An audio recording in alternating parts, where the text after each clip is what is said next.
Varicose వ్యాధితో బాధపడుతున్నారంట. తక్కువ ఖర్చుతో ట్రీట్మెంట్ కావాలి అనుకుంటే ఎవిస్ హాస్పిటల్ని సంప్రదించండి. నమస్తే రమ్మగారు. నమస్తే జయ. రమ్మగారు, ఏదైనా నోవెల్ చెప్తారా? ఎప్పటి నుంచో కొంతమంది చాలా మంది నన్ను అడుగుతుంటారు, ఏమంటే అది చెప్పరా చెప్పరా చెప్పరా అని. ఏంటిది రమ్మగారు? చెప్తా. ఎద్దనపూడి సులోచనారాయణ గారిది కీర్తి కిరీటాలు. ఎప్పుడు 10th క్లాస్ ఆ ఏజ్లో చదివాను అది నేను. బాగుంటుంది. అయితే ఈ కీర్తి కిరీటాలు ఒక డిఫరెంట్ స్టోరీ. దాదాపుగా ఇలాంటి కొన్ని కథలు మనకు తెలుసు. తల్లిదండ్రి విడిపోవటం, కుమారుడు ఒంటరిగా ఉండటం, మళ్ళీ తల్లినో తండ్రినో అతను కలుసుకోవటం. మనం కావిలపాటి విజయలక్ష్మి గారి విధి విన్యాసాలు చెప్పాం కదా, తహసీల్దార్ గారి అమ్మాయి కథ. కాస్త అటు ఇటుగా అలా కథ, కానీ పూర్తి కథ అది కాదు. ఫ్రేమ్ అలాంటిది అనమాట. తల్లిదండ్రి విడిపోయారు, తండ్రి మరణించాడు, కుమారుడు ఒంటరిగా ఉంటాడు. ఈ అబ్బాయికి చిన్నప్పుడే ఒక పెళ్లి సంబంధం కుదిరి ఉంటుంది. అది లాస్ట్ మినిట్ దాకా చెప్పకుండా ఉంచుతారు. ఎంత క్లాస్గా ప్రజెంట్ చేస్తారంటే కీర్తి కిరీటాలు చాలా బాగుంటుంది. చదవాల్సిన నవల అనమాట అది. అందులో ఉన్న హీరోతో ప్రేమలో పడని వాళ్ళు ఎవ్వరూ ఉండరు. వాడిని హ్యాండ్సమ్గా సూపర్గా అట్లా చూపించరు. ఒక అండర్ టోన్లో ఉండేటువంటి ఒక సాధారణమైన క్యారెక్టర్, కానీ మంచి వ్యక్తిత్వం ఉన్న కుర్రాడు కనపడతాడనమాట మనకి. తేజ అతని పేరు. ఫస్ట్ కథ ప్రారంభమే ఒక డ్యాన్స్ ప్రోగ్రామ్కి ఆ తేజ రావడాన్ని చూపిస్తారు. ఇందులో ఒక ఇతని తల్లిదండ్రి, బేసిక్ స్టోరీ చెప్తున్నాను నేను. తల్లిదండ్రి శాంతినికేతన్లో ఉండగా ప్రేమించుకుంటారు. తల్లేమో సింగరు, తండ్రేమో ఆర్టిస్ట్, చిత్రకారుడు. ప్రేమించుకుంటారు. ఈ తండ్రి ఒక పల్లెటూరికి చెందిన ఒక ఏమనాలి సనాతన సంప్రదాయ కుటుంబానికి చెందినవాడు. తల్లేమో సిటీకి హైదరాబాద్కి చెందిన ఒక వ్యాపారవేత్త కూతురు. ఈ మనం కాలేజీల్లోనూ అక్కడ వాళ్ళ కుటుంబ నేపథ్యాలు అవి బయటికి రావు. ఏ పెళ్ళిళ్ళైనా ఇలాగే ఫెయిల్ అవుతూ ఉంటాయి. ప్రేమ పెళ్ళిళ్ళు, ప్రేమించిన పెళ్ళిళ్ళు ఫెయిల్ అయ్యేది ఏంటంటే బేసిక్ పెళ్ళిళ్ళు అయ్యాకే ప్రేమలు ఫెయిల్ అయ్యేది. ఎందుకంటే వీళ్ళిద్దరి బ్యాక్గ్రౌండ్స్ వేరు, ఒకళ్ళతో ఒకళ్ళు అడ్జస్ట్ అవ్వలేరు. కుటుంబాలతో అడ్జస్ట్మెంటే కష్టం. ప్రేమ పెళ్ళిళ్ళలో పెద్ద సమస్య అదేగా కనపడుతుంది. దీన్ని 70s చూపించారు ఆవిడ. ఏనాటి 70 మరి కదా. ఎంత బాగా రాస్తారంటే బా సూపర్. అయితే వీళ్ళిద్దరూ ప్రేమించుకుని పెళ్లి చేసుకుంటారు. ఒక పిల్లవాడు కలిగాక వీళ్ళ మధ్య అనుబంధం పెరిగిపోతుంది. ఆ అమ్మాయి ఎప్పుడూ ఆ పల్లెటూరు వెళ్ళి ఉండదు పెద్దగా. ఏవో కొంచెం అయిష్టాలు. ఆయనకు ఒక చెల్లెలు ఉంటుంది, ఆవిడకి పిల్లలు లేరు. ఈ పిల్లవాడు పుట్టినప్పుడు ఈ పిల్లాడు నీ కొడుకే అని ఆయన అన్నయ్య అన్నట్టు, ఒకవేళ ఆ ఊరు వెళ్తే పిల్లని ఆడపడుచు లాగేసుకుంటుందని ఇవేం పెద్ద పెద్దగా చూపించరు, సింపుల్ వాక్యాలతో కనపడుతుంది. ఆడపడుచు లాక్కుంటుందేమో అన్న భయం ఈవిడికి. పిల్లని సిటీలోనే ఉంచుతారు. ఆ అమ్మాయి తండ్రికి చాలా అయిష్టం అల్లుడంటే. తను ఆర్టిస్ట్గా నిలదొక్కుకోలేకపోతున్నాడని ఏవో అడ్వర్టైజ్మెంట్స్కి రకరకాల ఫోటోలు, ఆ ఫోటోలని పిక్చర్స్ వేయమంటారు, న్యూడ్ ఫొటోస్ వస్తాయి. అతను అవి వేయలేకపోతాడు, కాంప్రమైజ్ కాలేకపోతాడు. ఆర్టిస్టులు కాంప్రమైజ్ కారు పాపం. వాళ్ళకేవో ప్రకృతి చిత్రాలు అవి ఇవి వేయాలని ఉంటుంది. పిచ్చి బొమ్మలు వేసి డబ్బులు సంపాదిస్తే కానీ డబ్బు వచ్చే మార్గం కనపడదు. అత్తవారింట్లో ఆయన ఇమడలేకపోతాడు, ఇంటికి వెళ్ళిపోతాడు భార్యను వదిలిపెట్టి. ఆ అమ్మాయి అతనితో పాటు వస్తుంది. ఆ పిచ్చి బొమ్మలు నేను వేయలేనంటాడు. చివరికి ఆయన సూసైడ్ చేసుకుంటాడు. ఈ అమ్మాయి వీళ్ళు డివోర్స్ తీసుకుంటారు, ఆయన సూసైడ్ చేసుకుంటాడు. ఈ పిల్లాడిని ఆవిడే ఉంచుకుంటుంది, కానీ ఈ లోపల ఆవిడ ఇంకొక వివాహం చేసుకుంటుంది. అంతకుముందు వాళ్ళ ఇంట్లో తనకి డ్రైవర్గా ఉన్న ఆయన మేనేజర్గా మారి ఆవిడని పెళ్లి చేసుకుంటాడు. ఆవిడ సింగర్గా చాలా మంచి పేరు తెచ్చుకుంటుంది. ఒక 9-10 సంవత్సరాల పిల్లాడు. ఈ పిల్లాడిని ఒక ఫ్రెండ్కి అప్పచెప్పి వెళ్తుంది. ఫారిన్ వెళ్తుంది. వెళ్తే ఆ ఫ్రెండ్కి ఒక కూతురు ఉంటుంది, చిన్నపిల్ల. ఆ ఫ్రెండ్ పిల్లాడిని సరిగ్గా చూడదు. వాడు తల్లి మీద బెంగతో అనారోగ్యంతో దిగనాసెళ్ళిపోతాడు. పిల్లవాడు ఇట్లా మరణాసన్న స్థితికి వచ్చేసరికి ఆ తండ్రి మరణించాడు కదా, ఆయన సూసైడ్ చేసుకుంటే తాత వచ్చి పిల్లాన్ని తీసుకెళ్ళిపోతారు. చాలా కష్టపడి ఆ పరిస్థితి నుంచి పిల్లవాడిని బయటపెడతారు. పెద్ద ఆయన మేనత్త ఇద్దరు కలిసి పిల్లవాడిని ఎట్లాగొట్లా రెక్కొనేలాగా చేసుకుంటారు. కానీ ఆ తల్లి బెంగ అతని లోపల అలా ఉండిపోతుంది. 9-10 సంవత్సరాల పిల్లాడంటే తల్లి ఎంత బాగా తెలుస్తుంది. బాగా తెలిసి ఉంటుంది కదా. తల్లి తనతో లేదన్న ఆ కష్టాన్ని మోసుకోలేకపోతాడు ఆవిడ ఇంకా అక్కడే ఉండిపోతుంది. ఆవిడ ఫారెన్లో ఉండిపోతుంది. ఆ, ఫారెన్లోనే ఉంటుంది. కొడుకు బాగున్నాడు అనుకుని ఫ్రెండ్కి డబ్బులు పంపిస్తూ ఉంటుంది. ఆ ఫ్రెండ్ ఏం చేస్తుంది, పిల్లాడేమో వదిలేసింది, డబ్బులు మీ మాత్రం పిల్లాడు మాత్రం పారిపోయాడని, వీడు బుద్ధిగా లేడని, వీడు సరిగ్గా లేడని, వాళ్ళ తాత వాళ్ళు తీసుకుపోయారని, వాడు పల్లెటూరు బయటుగా ఉన్నాడని, వాళ్ళు వినలేదని, మీ ఆడబడుచు లాగేసుకుందని ఏవేవో మాటలు చెప్తుంది. డబ్బు మాత్రం ఆవిడ దగ్గర నుంచి బాగా లాగేస్తుంది.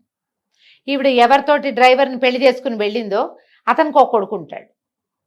ఆ డ్రైవర్ ఏం చేస్తాడు, ఈవిడ సంపాదన పర్రాలు, గొప్ప పేరుంది కాబట్టి పెళ్ళానికి విడాకులు ఇచ్చి లేదా పెళ్ళాన్ని వదిలేసి ఆవిడ చచ్చిపోయేలాగా చేసి కొడుకుని తీసుకుని వెళ్ళిపోతాడు ఫారెన్. ఆ పిల్లాన్ని ఈవిడే పెంచుతుంది, సవితి కొడుకుని. వాడు పరమ వెధవలా తయారవుతాడు. ఈవిడ వల్లే మా అమ్మ అన్యాయం అయిపోయిందని వాడికి ఉంటుంది. తల్లిగా ఏం పెద్దగా ప్రేమించడు, మమ్మీ అంటాడు కానీ నోటితోటే అది.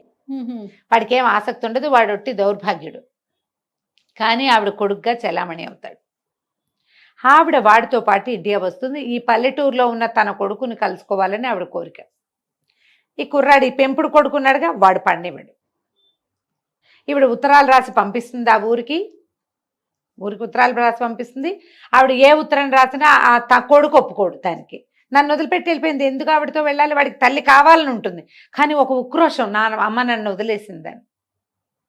ఒకసారి వచ్చి కనపడమని ఉత్తరం రాస్తే బుట్ట దాఖలు చేసేస్తాడు, దాన్ని వెళ్ళడు. ఈ నేపథ్యంలో జరుగుతుంది కథ. ఎంత ఇంట్రెస్టింగ్గా వెళ్తాను చూడు. నేను ఎక్కడో మధ్య పేజీల్లో నుంచి ఇదంతా ముందుకు లాక్కొచ్చాను అనమాట. కథ గమనం ఇలా ఉండదు, కానీ ఇదే కథ. అక్కడి నుంచి ఏమవుతుంది, ఇప్పుడు ఈవిడ ఫ్రెండ్కి ఒక కూతురు ఉంది కదా, ఆ పిల్ల ఒక డాన్సర్, స్వర్ణ, ఆ అమ్మాయి పేరు స్వర్ణలత. దాన్ని కూచిపూడి మంచి చక్కటి డాన్సర్ని చేస్తుంది తల్లి. ఈ రాజ్యలక్ష్మి గారు అసలు ఈ కథానాయకుడు తల్లి, సంగీతం ఆవిడే. ఆవిడ ఇండియా వస్తుంది. ఆవిడ పెంపుడు కొడుకు పేరు కిషోర్. కిషోర్కి ఈ స్వర్ణలతకి పెళ్లి కుదురుస్తారు. ఓహో. తల్లికి ఇష్టం ఉండదు, తన కొడుకే చేసుకోవాలని ఉంటుంది, పిల్లని తేజాకే చేసుకోవాలని ఉంటుంది. కానీ ఈ ఫ్రెండ్ ఏమంటుంది, ఆవిడ పేరు ఏదో మర్చిపోయాను నేను, ఆవిడ పోటాడుతుంది. ఆవిడ పల్లెటూరు బయట వాడికి ఇవ్వమంటావా, కిషోర్ సమర్థుడు, మా పిల్ల డ్యాన్స్ ప్రోగ్రాంలని ముందుకు చూపిస్తాడు, ఇంకా ఫారిన్ తీసుకెళ్తాడు, నీ ఆస్తికి వారసుడు వీడు, వాడిని వదిలేసావు నువ్వు, వదిలిపెట్టే రాజు, ఇంకా దాన్ని ఎత్తుకోవద్దు నువ్వు అంటుంది. కానీ ఈవిడికి పాసం 10 ఏళ్ల తన కొడుకు మీదే ఉంటుంది. ఏవో ఉత్తరాలు రాస్తుంది, ఈ కిషోర్ దాన్ని కట్ చేసేస్తాడు. వాడు తెలివైన వాడు తిరుగుబోతు కూడా. ఈ అందగత్తెగా, డాన్సర్గా, సంపాదన పర్రాలుగా, రేపొద్దున భవిష్యంతా తందేగా ఉన్న ఈ స్వర్ణానికి వలేసి దాన్ని ముద్దుగా చూస్తూ దాన్ని లైన్లో పెట్టుకుంటాడు ఆ పాపని. ఇప్పుడు కొన్ని రోజులు గడిస్తే ఆ స్వర్ణది ఒక ప్రోగ్రాంలో ఈ తేజ కలుస్తాడు. ఈ స్వర్ణకి పాటలు పాడేందుకు ఒక సావిత్రి అని ఒక సింగర్ ఉంటుంది. ఆ సావిత్రి భర్త ఈ తేజ వాళ్ళ బంధువుల అబ్బాయి, వాళ్ళ ఊరు అబ్బాయి అనమాట. తమిళ అబ్బాయిని ప్రేమించి పెళ్లి చేసుకుంటాడు. వాళ్ళని చూడ్డానికి వస్తాడు. వస్తే ఆ రోజు ఈ డ్యాన్స్ ప్రోగ్రాంకి రావాల్సి వస్తుంది. అతనికి ఈ అమ్మాయి తెలుసు, ఆ అమ్మాయి ఎవరో తెలుసు, ఆ అమ్మాయితో ఉన్నవాడెవరో తెలుసు ఈ తేజకి. తన తల్లికి ఫ్రెండ్ కూతురు అని తెలుసు. ఆ డ్యాన్స్ ప్రోగ్రాంలో ఏదో పెద్ద గలభాయి ఈ పిల్లని రక్షిస్తాడు, ఈ డాన్సర్ అమ్మాయిని తనే రక్షిస్తాడు. నేను జాగ్రత్తగా తీసుకొచ్చి దిగబెట్టిస్తాడు. ఆ రోజున ఏమవుతుంది, అమ్మాయి చెవి జూకా ఒకటి ఇతను చొక్కాకు పట్టుకుని ఉండిపోతుంది. మర్నాడు వీళ్ళంతా మాట్లాడుకుంటారు. ఆ జూకా ఇస్తారు వెనక్కి, ఇతనే నన్ను రక్షించాడని ఆయనతో ఫ్రెండ్లీగా మాట్లాడుతుంది అమ్మాయి. తర్వాత ఏదో ఊరెళ్తూ వీళ్ళు మధ్యదారిలో కొండపల్లి ఈ ఊరుగా చూపిస్తారు. విజయవాడ దగ్గర ఉన్న మన కొండపల్లి బొమ్మలు తయారు చేయటం, లోపల ఒక చిన్న ఏమంటారు, మన ఆటవికులు అనకూడదు, ఇలా బోయలు ఆటవికులు కాకుండా వీళ్ళు ఉంటారు, పల్లెటూరు వాళ్ళు లోపల ఊళ్ళలో ఉంటారు కదా, బొమ్మలు తయారు చేసేవాళ్ళు. ఆ జాతి ఒక చిన్న తెగ మనుషులు, అవి చూపిస్తారు. ఈ అమ్మాయి సావిత్రి గోపాలంతో కలిసి ఈ ఊరు వచ్చినప్పుడు అతను చేసే పనులన్నీ చూస్తుంది. ఇతని మీద ఒక చిన్న ఆకర్షణ కలుగుతుంది, జస్ట్ పరిచయం. సరే, ఆవిడికి రాజ్యలక్ష్మి గారికి తన కొడుకు సంగతి తెలుసు. వాడు ఆ ఇంట్లో ఉన్న నర్సుతోటి కూడా ప్రేమాయణం చేస్తాడు. ఈ పిల్లని లైన్లో పెట్టుకున్నాడని తెలుసు. ఒక పెద్ద డ్యాన్స్ ప్రోగ్రామ్ అరేంజ్ చేస్తారు ఈ స్వర్ణకి. ఆ ప్రోగ్రామ్కి వెళ్తూ ఉండగా రేపు మా పెళ్ళని అదని అనౌన్స్ చేసేస్తుంది అమ్మాయి. తల్లి వద్దంటుంది, నిస్తార్థమైందని అనౌన్స్ చేయొద్దు అన్నా కూడా చెప్పేస్తుంది సరదాకి. అతనేమో ఇది నువ్వు అందరికీ చెప్పాల్సిందేనని పిల్లని బలవంత పెడతాడు. అనౌన్స్ చేస్తుంది. ఒక పెద్ద యాక్సిడెంట్ అయ్యి తల్లిదండ్రి స్పాట్లో చచ్చిపోతారు. ఈ అమ్మాయికి కాలు విరిగిపోతుంది. డ్యాన్స్ ప్రోగ్రాము, ఫారిన్ ట్రిప్పు అన్నీ రెడీగా ఉన్నాయి. ఏమీ లేకుండా మొత్తం అప్సైడ్ డౌన్ అయిపోతుంది. తల్లి గొప్పల కోసం చేసిన రకరకాల అప్పులతో ఆస్తి ఇల్లు జప్తయిపోతాయి. ఈ అమ్మాయి మూలబడిపోతుంది. ఎవరో పింతల్లి ఇంటికి చేరుతుంది. అంతకుముందు అద్భుతమైన డాన్సర్గా అపురూపమైన బంగారు తెలాకలాగా ఉన్న పిల్ల మంచాన పడిపోయి వాళ్ళు ఎవరింట్లోనో చేరిపోతుంది. తల్లిదండ్రులు చచ్చిపోయారు. ఈ కిషోర్ ఏమో ఈ అమ్మాయి ఎప్పుడైతే కాలు విరిగిందో ఇంకా ఇది అన్ఫిట్, ఇది పనికిరాదు, మనకి డ్యాన్స్ చేయలేని అమ్మాయి ఇంకెందుకు అదేం సంపాదిస్తుంది, వాళ్ళ అమ్మ దగ్గర ఏం లేవు, తన తల్లి దగ్గరికి కూడా రానివ్వడు అమ్మాయిని. ఆ ఎవరింట్లోనో ఉన్న అమ్మాయి కోసం ఈ తేజ వస్తాడు, ఆ స్వర్ణ కోసం. ఆ అమ్మాయి ఉన్న పరిస్థితి చూసి అమ్మో ఇది చాలా దుర్భరంగా ఉందని వాళ్ళ పిన్నికి ఏదో కొంత డబ్బులు ఇచ్చి ఈ పిల్లని తీసుకెళ్తాడు తనతో పాటు. ఊళ్ళో పెట్టుకుంటాడు. అక్కడ ఏసోబని ఎవరో ఉంటారు, ఒక లోకల్ వైద్యుడు ఒకరిని పిలిచి రోజు పాదం మసాజ్ చేయటం, మొత్తానికి ఆ అమ్మాయిని నార్మల్ చేస్తాడు.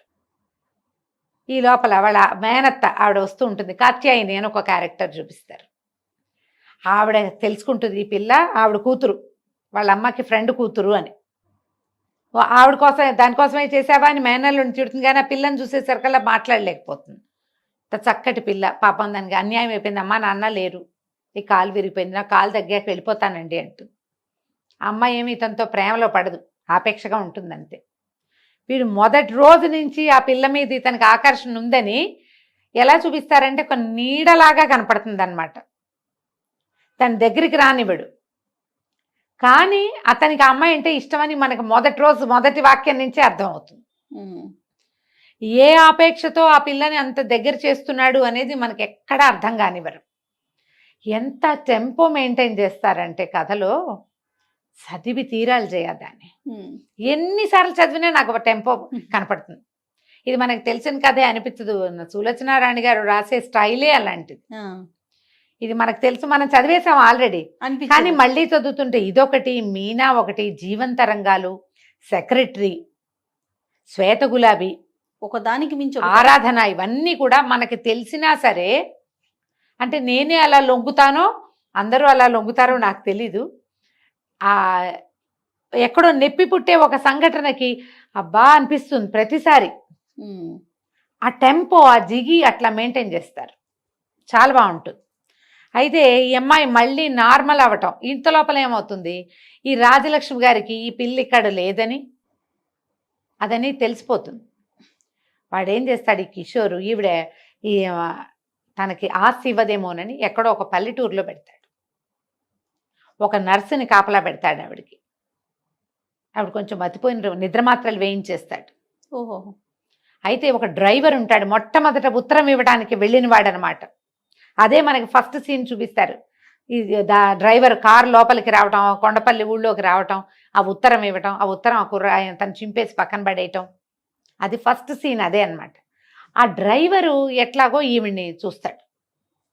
చూసి అమ్మ ఇదేమిటి ఈవిడ ఇట్లా ఉంది, ఎందుకు ఇలా ఉంది అంటే, అక్కడ ఒక ఉత్తరం ఇవ్వు, నన్ను రక్షించు వీళ్ళ దగ్గర నుంచి అని బంగారు గాజు తీసి చేతిలో పెట్టింది, చేతుకున్న గాజు. దాంతో పాటు పట్టుకెళ్తాడు ఉత్తరం కొడుకు దగ్గరికి.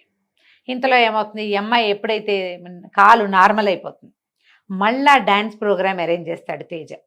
ఎవరో స్పాన్సర్లు వస్తారు. ఎప్పుడైతే ఈ అమ్మాయి నార్మల్గా డ్యాన్స్ చేయగలదు అని తెలిసిందో కిషోర్ వచ్చేస్తాడు అమ్మాయి దగ్గరికి. అంతా నేనే చూసుకున్నాను, తేజాన్ని పక్కకు తోసేస్తాడు.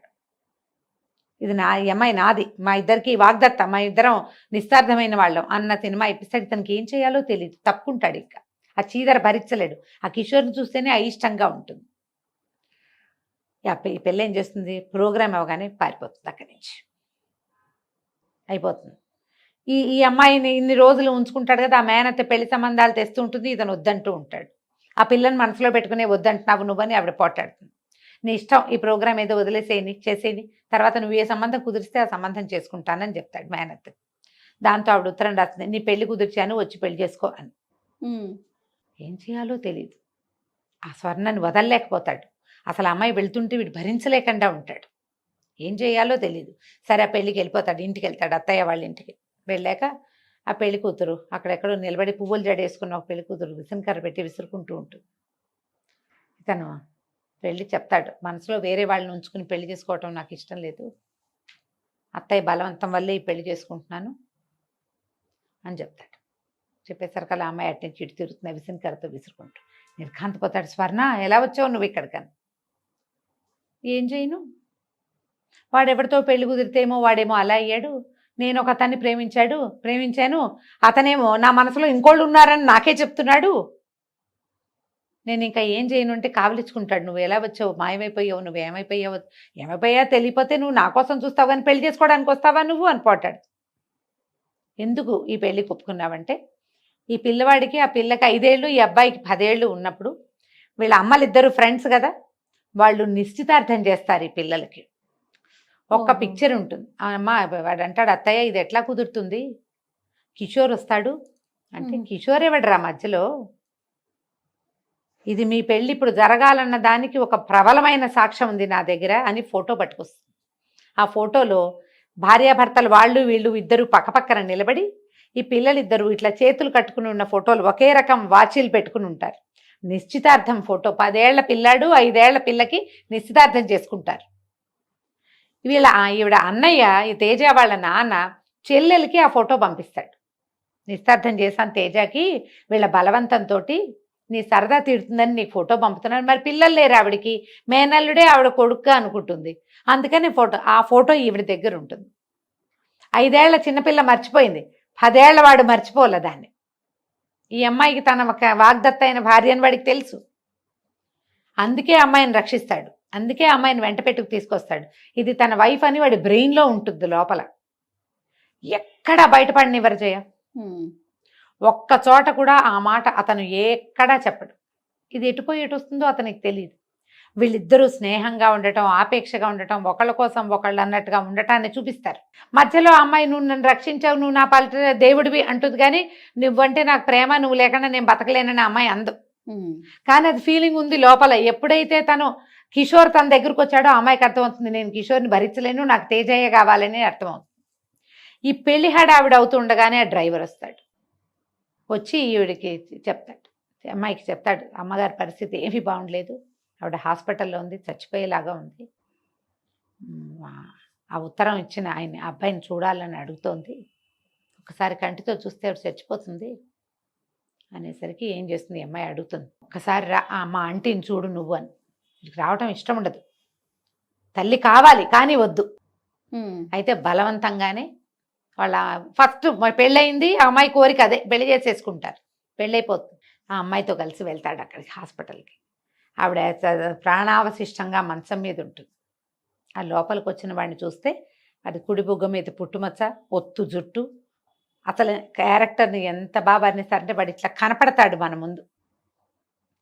4 వాక్యాల్లో చాలా స్ఫురద్రూపిగా కాదు, కొంత స్ఫురద్రూపిగా. ఆవిడ అయిపోయి కుర్రాన్ని చూసేసరికి విశ్వప్రసాద్ వాళ్ళ నాన్న గుర్తొస్తాడు ఆవిడికి. వెంటనే భర్తలాగానే ఉన్నాడు అతను, కావలించుకుంటుంది కొడుకుని.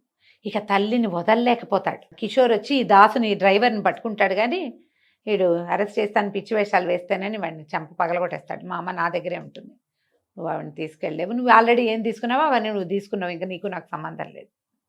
తల్లిని వెంట పెట్టుకుని తీసుకెళ్ళిపోతాడు. ఆవిడికి అత్యంత ప్రియతమ కుమారుడు, ఆవిడకి ఎంతో ఇష్టం ఆ ఫ్రెండ్ కూతురు, ఆ బొమ్మలా ఉండే పిల్ల, అందుకని ఆ పిల్ల నాకే కావాలని నిశ్చార్థం చేసుకుంటుంది. ఆ పిల్లనే చివరికి తన కొడుకు పెళ్లి చేసుకుంటాడు. వాళ్ళిద్దరూ కలిసి ఈవిడ్ని తీసుకెళ్ళిపోతారనమాట. రకరకాల క్యారెక్టర్స్ వస్తాయి. వీళ్ళింట్లో ఒక పనివాడు కుర్రాడు, ఓ వంట చేసే ఆవిడ, తర్వాత సావిత్రి గోపాలం, ఒక సింగర్ ఆవిడే, అతను అమ్మాయి భర్త, వీళ్ళిద్దరూ. అక్కడి నుంచి ఈ పల్లెటూరు వీళ్ళ తాతగారు క్యారెక్టర్ కూడా చూపిస్తారు. ఆయన కాశీయో ఎక్కడికో వెళ్తారు, చివర్లో వచ్చినట్టు తాతయ్య వస్తున్నాడు. అక్కడక్కడ తాతయ్య క్యారెక్టర్ తక్కువగా కనపడుతుంది, కానీ ఆ తాతగారి ప్రభావం ఈ కుర్రాడి మీద ఉంటుంది.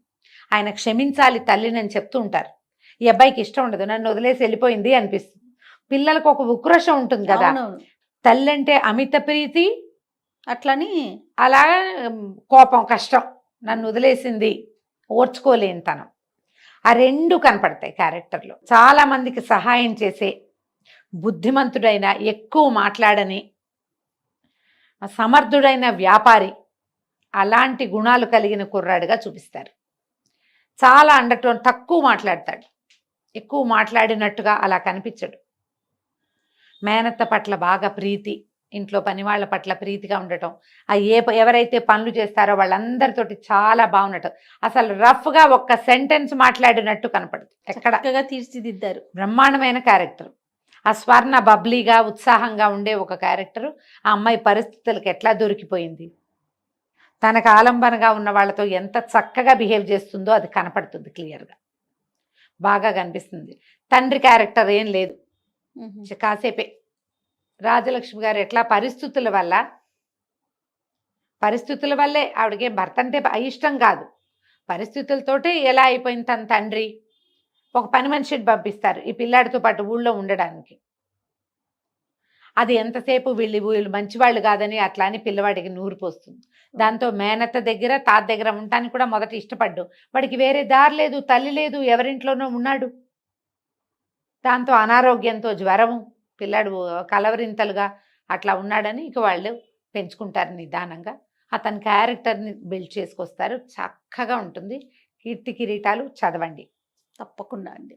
పుస్తకం కొనుక్కొని చదివి బుక్ని మీ తాలూకు ఏమంటారు లైబ్రరీలో పెట్టుకోండి. అప్పుడప్పుడు చదువుకోవడానికి చాలా అంటే చాలా చాలా చాలా బాగుంటుంది. యాక్చువల్గా మామూలుగా నేను చెప్తుంటాను, మల్లాది వెంకటకృష్ణమూర్తి గారు నాకు హార్ట్ ఫేవరెట్. ఎద్దనపూడి సులోచనారాణి గారివి కొన్ని కథలు చాలా ఇష్టం, నాకు బాగా చదువుతాను. మళ్ళీ మళ్ళీ మళ్ళీ మళ్ళీ చదువుకుంటాను జయ నేను. ఏంటో చదువు బాగుంటుంది నాకు. అయితే మల్లాది గారితో మాట్లాడినప్పుడు ఆయన చెప్పారు ఆయన ఫేవరెట్ రైటర్ అట వీరు. ఓహో అని చెప్పారు ఆయన నాకు ఫోన్లో. నా ఫేవరెట్ రైటర్, చాలా స్టైలిష్గా రాస్తారు.